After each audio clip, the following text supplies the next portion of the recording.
Hello and welcome to another Escape from Tarkov video. Today we're going to be doing a little bit of a different video.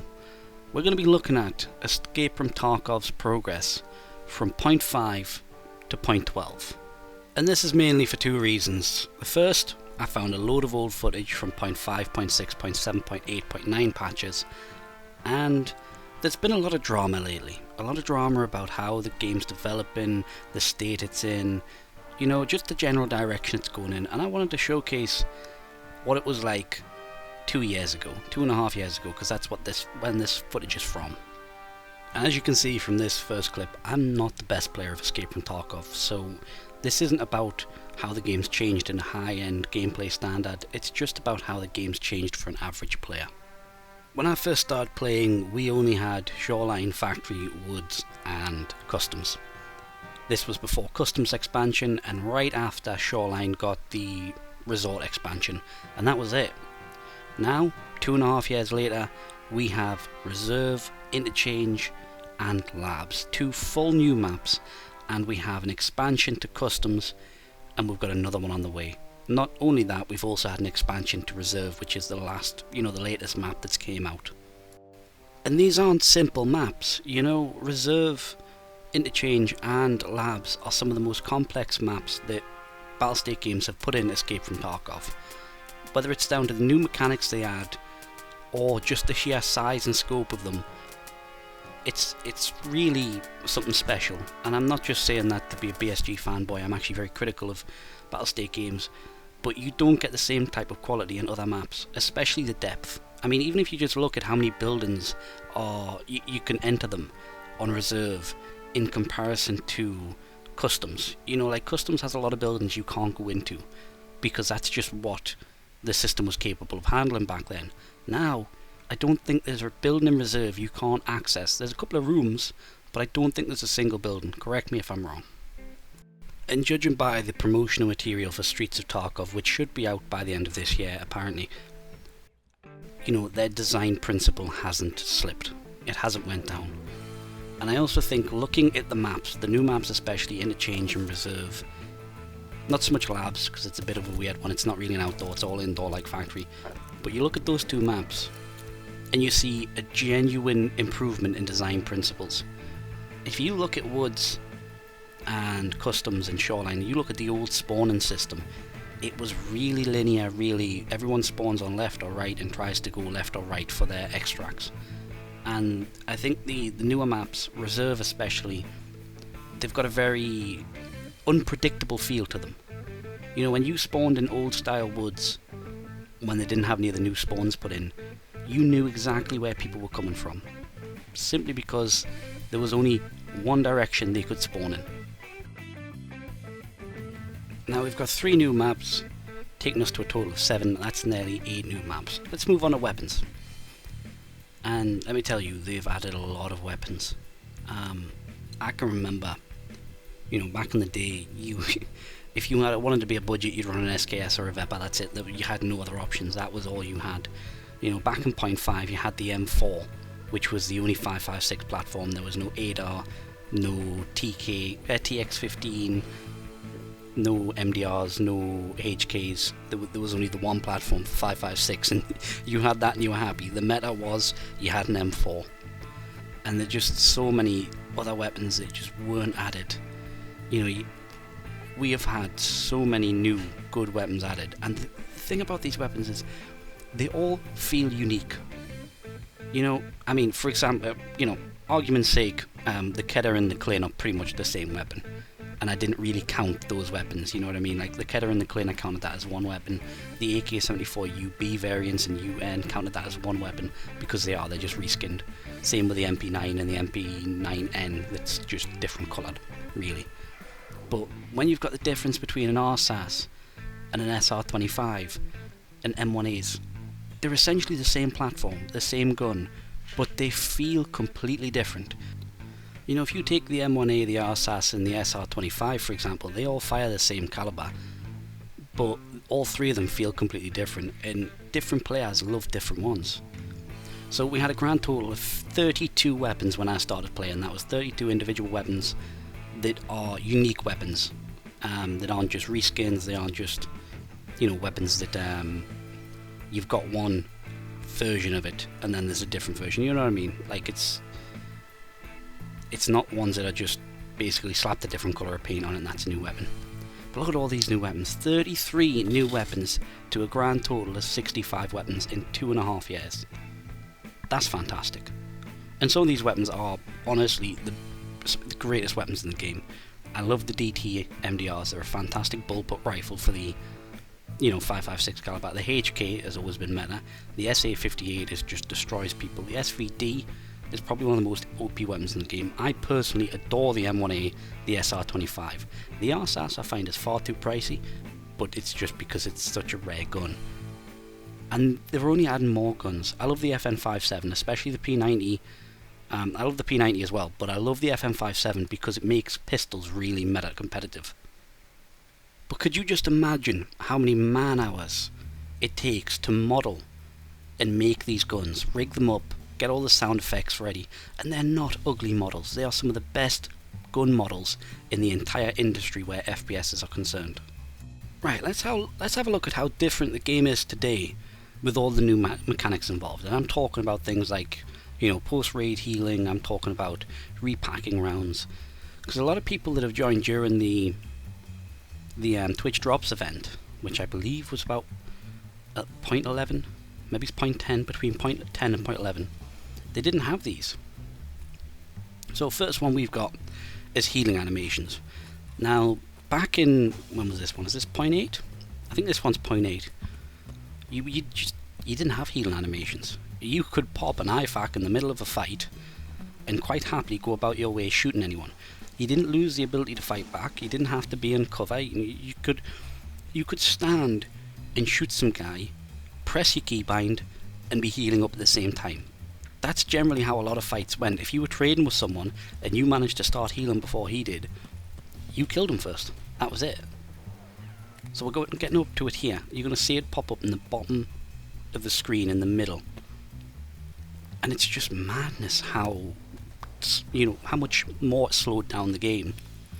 See, I'm throwing grenades, and boom, I'm healing. Hands are free, I'm throwing grenades, I can still fire back, I can still run around. Now, people thought this was going to ruin the game. They honestly did. They were like, oh, this change is going to be horrible, it's going to ruin the game.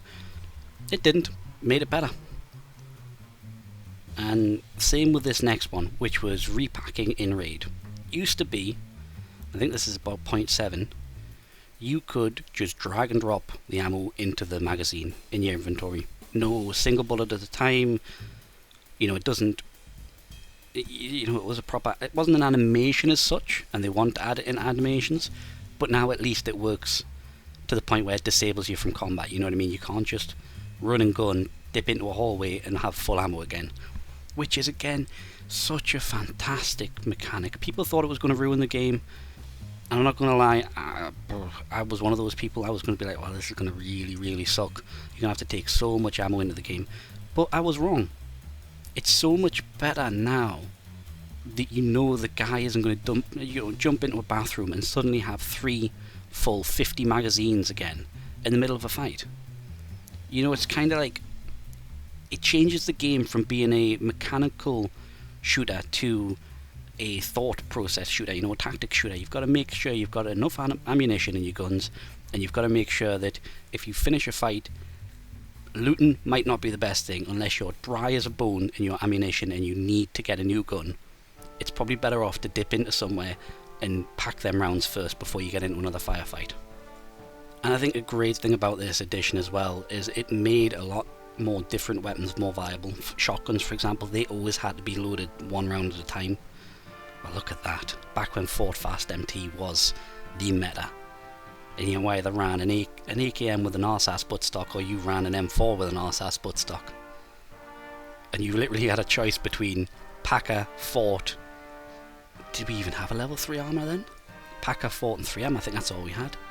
Kivers, and that's what it looks like today when you're repacking rounds 1 at a time, and it slows the game down so much, it makes it more tactful.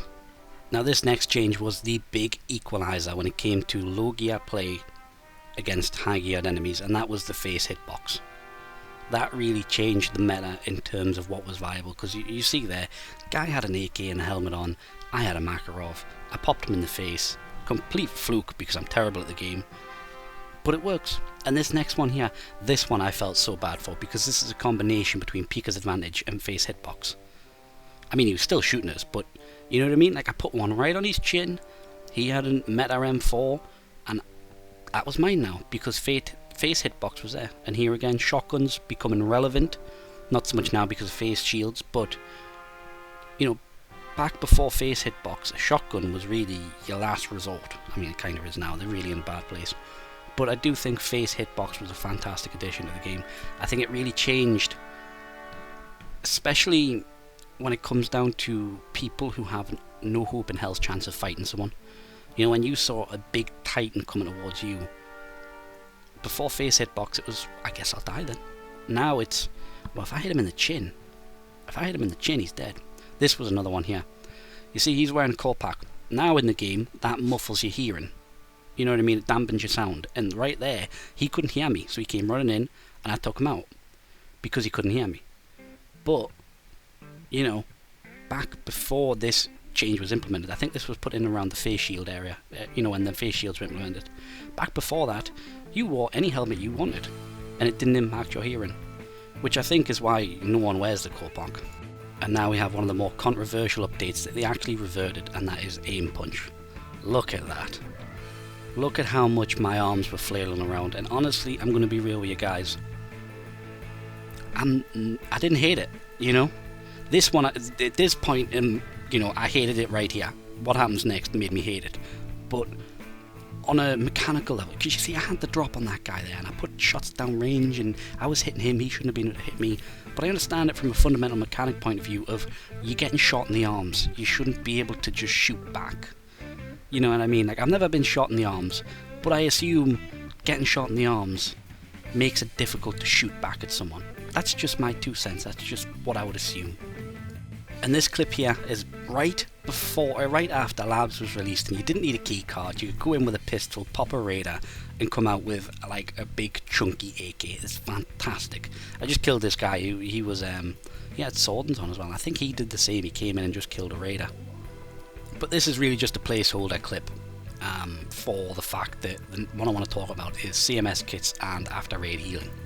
CMS kits came first and then after raid healing, but basic principle was, at one point in time, when you lost a limb or a body part, it was gone until you left the raid. If you got your leg black, like just knocked out, you went home, you went to extract and you left and started again.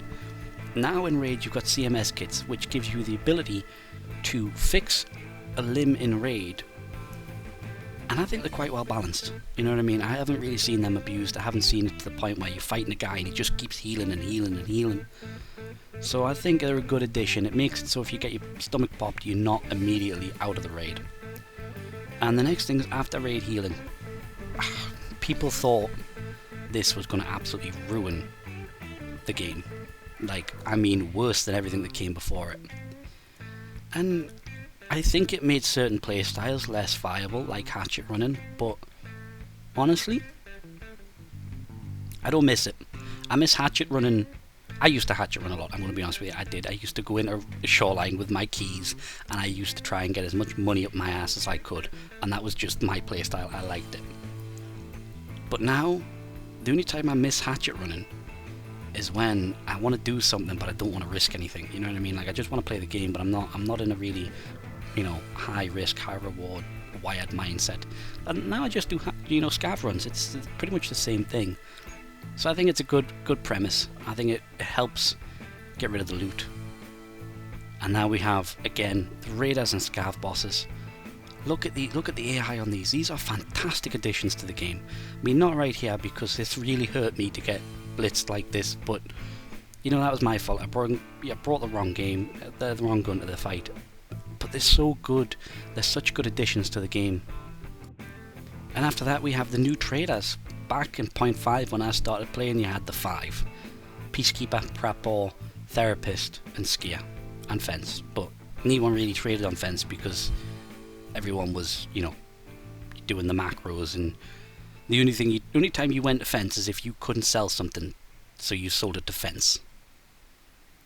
And that brings us on to the flea market. Once upon a time, there was no flea market.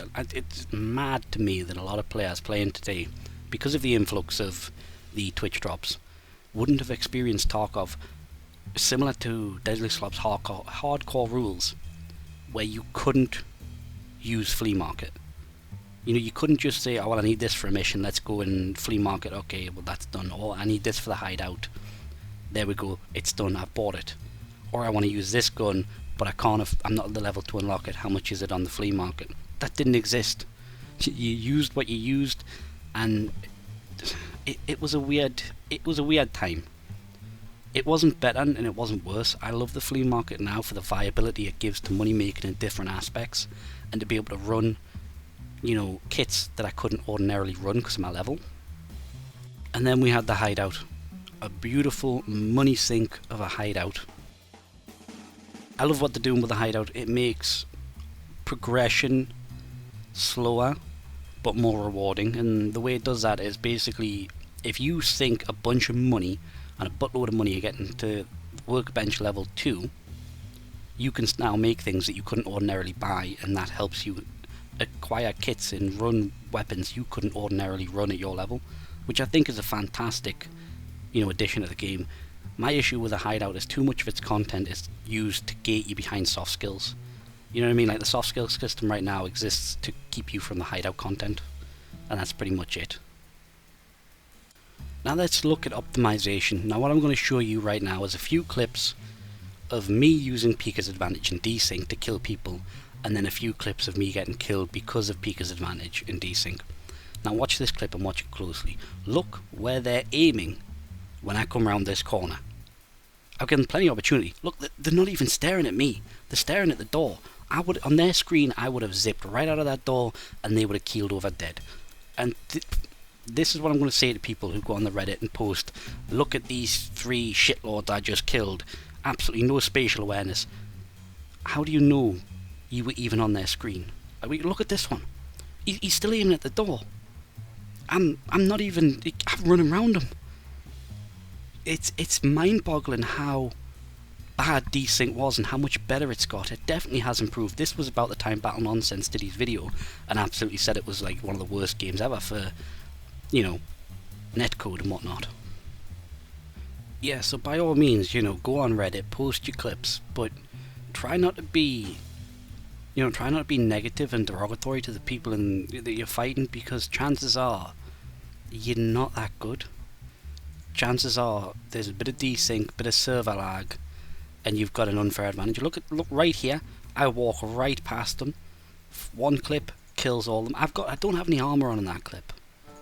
And this poor guy, I felt so bad for this guy because I don't know whether this is desync or he just literally disconnected.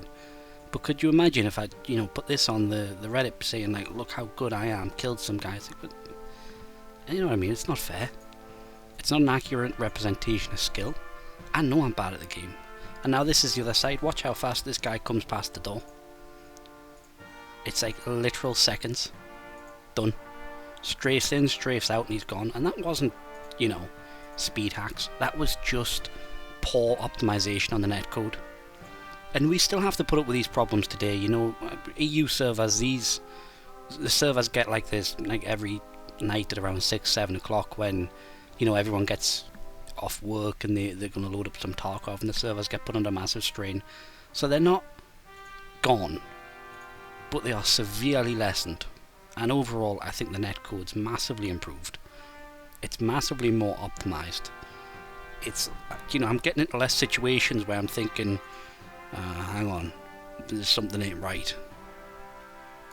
But I think, you know, between 0.5 and 0.9, this was the biggest problem with Escape from Tarkov. Was this was the netcode. This is how it played.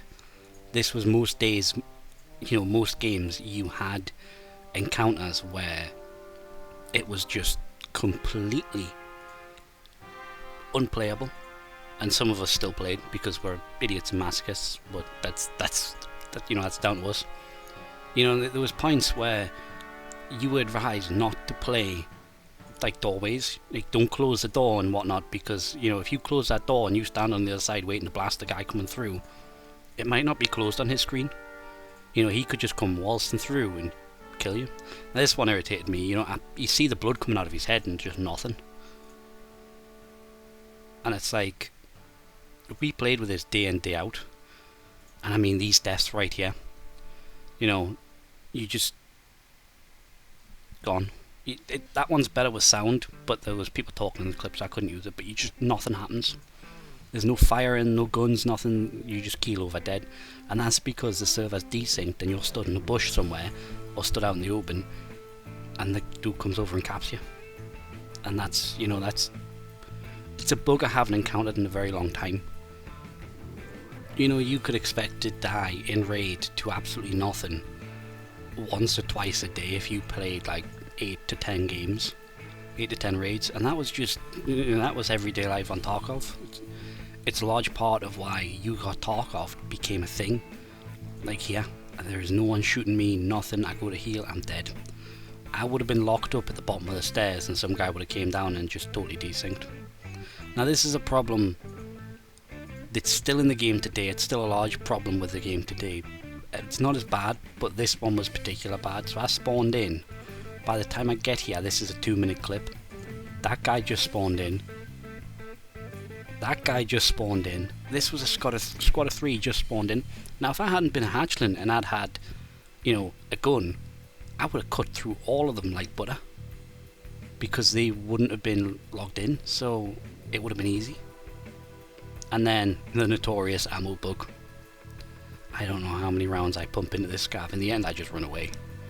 You know, there was too much bad juju for me. But I must admit, I've never ran into a bug in the past few days, touch wood, that's felt like I couldn't fight the enemy because my ammunition wasn't doing anything, you know?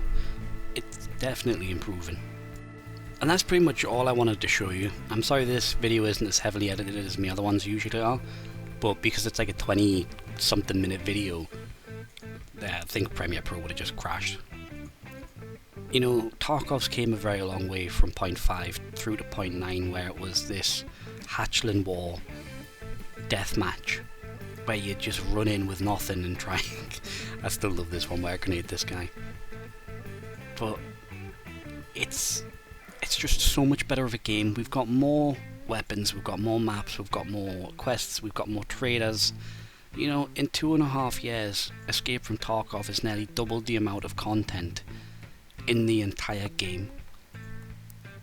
And I think, you know, Battlestate games, they aren't deserving of the consternation and, you know, just the absolute vile comments that are posted on the Reddit. You know, just stop it. It's not... They're not to blame for everything that happens in Escape from Tarkov. Sometimes a massive amount of people coming online can drop the server and that can cause problems. It's not their fault. No game is perfect. That being said, constructive criticism should always be more than welcome, especially to a game in beta. For example, aim punch was not a fun thing to experience. You know, a lot of players playing today did not experience what it was like to play it with aim punch, get the bead on a guy, absolutely shred him from behind for him to turn around, and you can't fight anymore because your gun's aiming at the ceiling. And because people criticised it, because people were unhappy, it got changed back. Now, yes, there was an absolutely disgusting subset of the Escape from Tarkov community that took it too far, but the majority of people are willing to criticise and discuss the game with a level-headed sense of, we're going to make this game better, not worse, you know what I mean? Like, they want to improve it. Aim punch was bad, so we just said, look, that's no good. I think, honestly, I would appreciate if the Reddit would ban more toxic people instead of being meme police. I would much rather see 3 or 4, 5, 6, 7 posts on the front page of memes than going on a comments thread and scrolling down and seeing the absolute shitfest that's there. But that's just my 2 cents on, you know, the Escape from Tarkov community as a whole. That's going to be it for this video, and I'm going to end it off on a light note. So this was a raid I did ages ago, and I met up with a player SCAV, and we found some other SCAVs, some normal SCAVs that we thought, you know, this is some good loot, we want this loot. And it's just beautiful what happens next. It's just fantastic cooperation with no communication other than a wiggle and a nod. That's the type of game I want Escape from Tarkov to be. Not a game where everyone's working together, but a game that forces people to adapt and overcome to make the best out of the situation. And I'm going to be honest, Battlestate games have done a better job in the past 2.5 years than people are giving them credit for.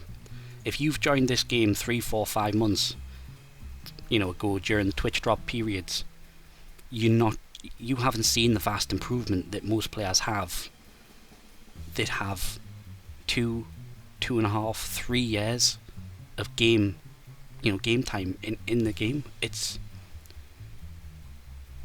difficult for you to gauge how much better this game is now than it was in 0.5. You know, if you joined in 0.11 and you've only gone 0.11 to 0.12, I understand that you're concerned and that you're upset it's not developing fast enough. But trust me, it's going quick and it's becoming a good game. It's getting better. And that's going to be it for this video. I hope you've enjoyed seeing some older Tarkov clips, and I'll see you next time.